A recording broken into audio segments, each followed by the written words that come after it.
Wherever you go, whatever you do, throw a little at it. Omax, Vest and Briefs. ஏமனின் தலைநகரான சனாவும் Hodeidah துறைமுக நகரம் உள்ளிட்ட வடக்கு ஏமனின் பெரும்பகுதியும் ஹவுதிகள் கட்டுப்பாட்டில் உள்ளன.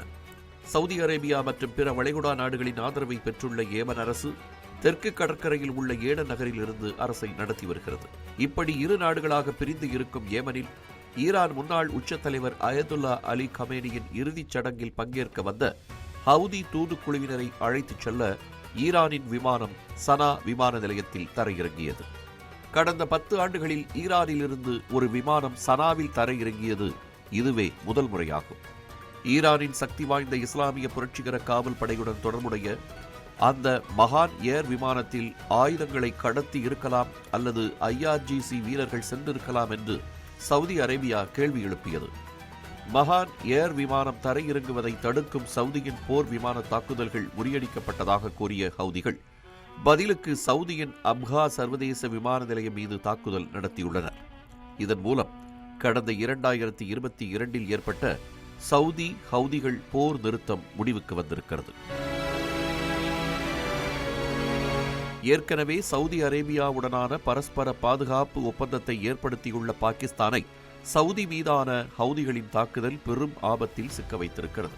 கடந்த செப்டம்பரில் அணுசக்தி நாடான பாகிஸ்தானும் சவுதி அரேபியாவும் கையெழுத்திட்டுள்ள பாதுகாப்பு ஒப்பந்தத்தில் முக்கிய அம்சமாக இரு நாடுகளில் ஏதேனும் ஒன்றுக்கு எதிரான ஆக்கிரமிப்பு இரு நாடுகளுக்கும் எதிரான ஆக்கிரமிப்பாக கருதப்படும் என்று கூறப்பட்டிருக்கிறது.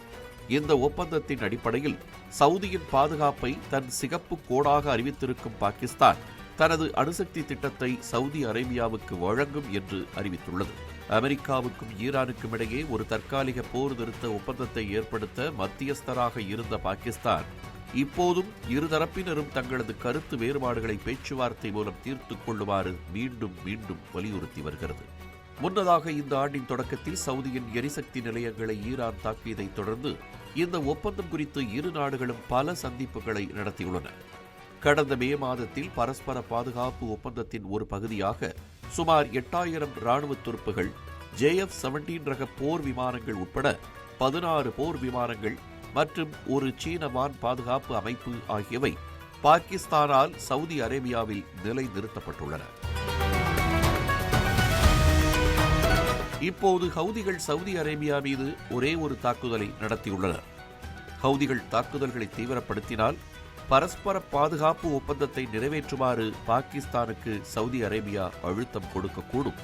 பலூச் விடுதலை ராணுவத்தின் தாக்குதல்கள், பாகிஸ்தான் ஆக்கிரமிப்பு காஷ்மீரில் அரசுக்கு எதிரான போராட்டங்கள் மற்றும் ஆப்கானிஸ்தான் எல்லையில் போர் பதற்றம் என பல முனைகளில் உள்நாட்டு போர் சூழலில் சிக்கியிருக்கும் பாகிஸ்தானுக்கு ஹவுதிகள் மேலும் சிக்கலை உருவாக்கியுள்ளனர். ஹார்முஸ் மற்றும் செங்கடல் ஆகிய இரண்டையும் பாதிக்கும் வகையிலான ராணுவ நடவடிக்கைகள் பாகிஸ்தானின் பொருளாதாரத்தை மேலும் பாதிக்கும் என்று கூறப்படுகிறது. இதற்கிடையே ஈரானின் அரசை நிர்வகிக்கும் தலைவர்களுக்கும் IRGC தளபதிகளுக்கும் இடையே கருத்து வேறுபாடுகள் அதிகரித்து வருவதாக பாகிஸ்தான் கருதுவதாக தகவல்கள் தெரிவிக்கின்றன.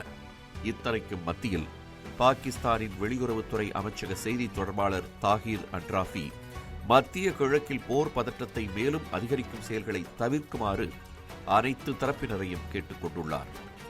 ராஜதந்திர முயற்சிகள் வெற்றி பெறும் என்று பாகிஸ்தான் நம்பினாலும் ஈரான் மற்றும் ஹவுதிகளின் தாக்குதல்கள் அதிகரித்தால் சவுதி அரேபியாவுக்கு ஆதரவாக நிற்பதை தவிர பாகிஸ்தானுக்கு வேறு வழியில்லை. இந்த மாதிரி யூஸ்ஃபுல்லான இன்ஃபர்மேஷன்ஸை தெரிஞ்சுக்க தமிழ் ஜனம் சேனலை சப்ஸ்கிரைப் பண்ணுங்க.